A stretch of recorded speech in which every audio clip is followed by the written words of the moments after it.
Hello friends, I am खुशी from Kerala. मेरे जीवन में कुछ रहस्यमय घटनाएं हुई हैं, जिन्हें याद करके मैं रोमांचित हो जाती हूँ। ये वास्तविक घटना है। तब हम छोटे से शहर में रहते थे। एक बार हम सभी कार से लौट रहे थे। ये दूरी लगभग 170 किलोमीटर थी। ये दूरी सामान्यतः 4 घंटे में हम अक्सर तय करते थे। शाम का समय था। सूरज लाल गोले जैसा पश्चिम में डूबने की तैयारी में था।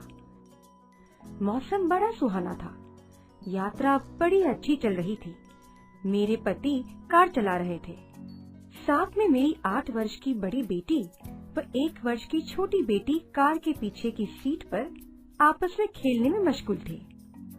तभी तेज आवाज ने हम सभी को भयभीत कर दिया।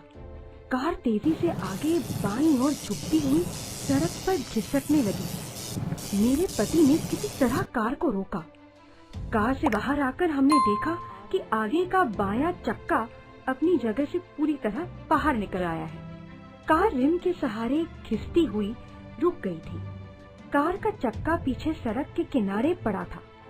हम हैरान थे कि ऐसा कैसे हुआ। एक भयंकर दुर्घटना से हम बाल बाल बच गए थे। उफ, एक बड़ा हादसा तो टल गया था, पर हम चिंतित थे। शाम ढल रही थी। शहर से दूर सुनसान जगह पर कार कैसे बनेगी? सड़क की दूसरी ओर मिट्टी की छोटी सी झोपड़ी नजर आई, जिसमें चाय की दुकान थी। मेरे पति उधर बढ़ गए।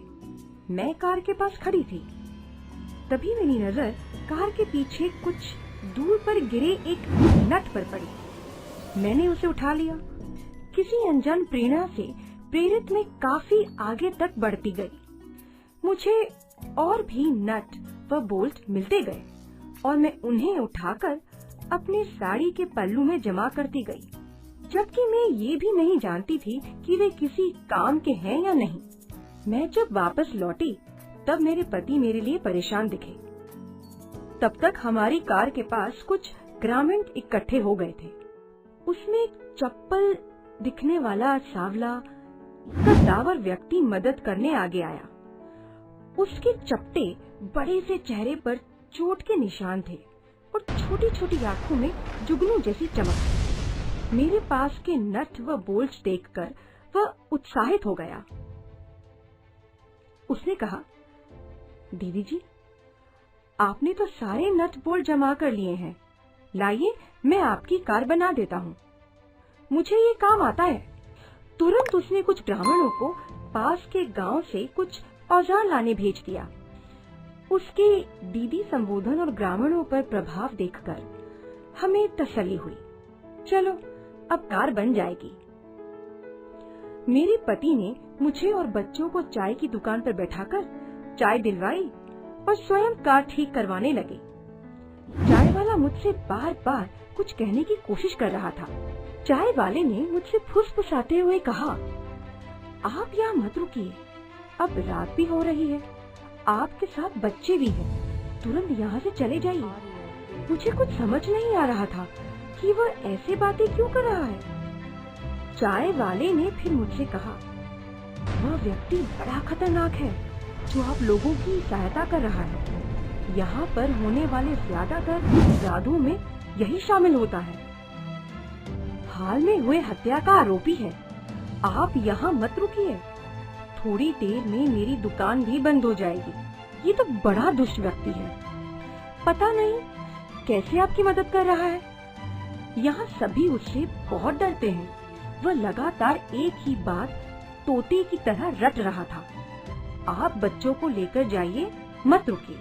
चाय की दुकान पर बैठे अन्य लोगों ने भी सहमति से सिर हिलाया और बताया कि वह व्यक्ति वहाँ का कुख्यात अपराधी है। मैं घबरा गई। मुझे याद आया कि मेरे काफी गहने भी साथ हैं, क्योंकि मैं एक विवाह में शामिल होने गई थी। मैंने अपने पति को सारी बात बताने की कोशिश की, पर वह अनजान व्यक्ति लगातार मेरे पति के साथ बना रहा। वह मुझे अकेले में बात करने का अवसर नहीं दे रहा था। मुझे परेशान देख उस अजनबी ने मुझे समझाते हुए कहा, दीदी, आप घबराइए मत, हम हैं ना, भय की बात नहीं है। हमारे रहते आपको कोई परेशान नहीं कर सकता। वह हमें रोकने का जितना प्रयास कर रहा था, मन में उतना ही डर बढ़ता जा रहा था। उसकी मीठी मीठी बातों के पीछे षड्यंत्र नजर आ रहा था। मैंने किसी तरह अवसर निकालकर अपने पति को सब बातें बताई, पर वहाँ से जाने का कोई साधन नहीं था। अब क्या करूं? कुछ समझ नहीं आ रहा था। अंधेरा होना शुरू हो चुका था। तभी एक बस आती नजर आई। ग्रामीणों ने बताया कि बस यहाँ नहीं रुकती है। घबराहटवश मैं बीच सड़क पर खड़ी हो गई। बस को रोकने के लिए हाथ हिलाने लगी। बस रुक गई। बस वाले ने मेरी परेशानी और बच्चों को देखकर हमें बिठा लिया। वह अजनबी लगभग गिड़गिड़ाने लगा। दीदी जी, मैं जल्दी ही कार बना दूंगा, आप मत जाइए। वह मेरे पति का हाथ पकड़कर अनुरोध करने लगा। कुछ सोचते हुए मेरे पति ने मुझे दोनों पेचियों के साथ बस में बैठा दिया और मेरे जेवरों का सूटकेस भी साथ दे दिया। वे स्वयं वहाँ रुक गए। मेरा दिल आशंकाओं से भर गया, पर उन्होंने आश्वासन देते हुए मुझे भेज दिया। घर पहुंचकर मैंने कारखाना फोन किया, यानी कार सर्विसिंग। दरअसल उस दिन सुबह ही हमारी कार वहां से धुल कर आई थी। पता चला कार सर्विसिंग वालों की भूल से ये दुर्घटना हुई थी। कार के चक्कों के नट बोल्ट उन्होंने लगाए तो थे, पर औजार से कसे नहीं थे। कार सर्विसिंग के मालिक ने अपनी गलती मानी। तुरंत ही कार सर्विसिंग वालों ने एक कार और कुछ मैकेनिकों को हमारे यहाँ भेजा, जिससे वे मेरे पति और मेरी खराब कार को सुधार कर वापस ला सके। कार सर्विसिंग के लोग मुझसे कार खराब होने की जगह को समझ ही रहे थे।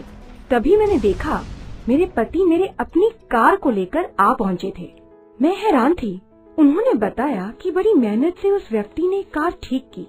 कार के रिम को सड़क से ऊपर उठाने और चक्के को सही जगह पर लगाने में उससे बड़ी कठिनाई हुई थी, पर वह लगातार मेरे अकेले लौटने का अफसोस कर रहा था। मैं इस घटना और उस अजनबी को आज भी भूल नहीं पाती हूँ।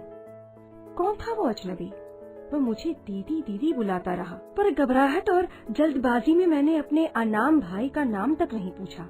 क्या ऐसे अजनबी को भुलाया जा सकता है? मैं आज भी इस घटना को याद कर सोच में पड़ जाती हूँ। क्यों कभी एक अपराधी भी मददगार बन जाता है? उस दिन मैंने मान लिया कि बुरे से बुरे इंसान में भी एक अच्छा दिल होता है। ऐसे में मेरी नजरें ऊपर उठ जाती हैं और हाथ नमन की मुद्रा में जुड़ जाते हैं। जरूर कोई अदृश्य शक्ति हमारी रक्षा करती है। हम उसे चाहे जिस नाम से याद करें, ईश्वर, अल्लाह या क्राइस्ट।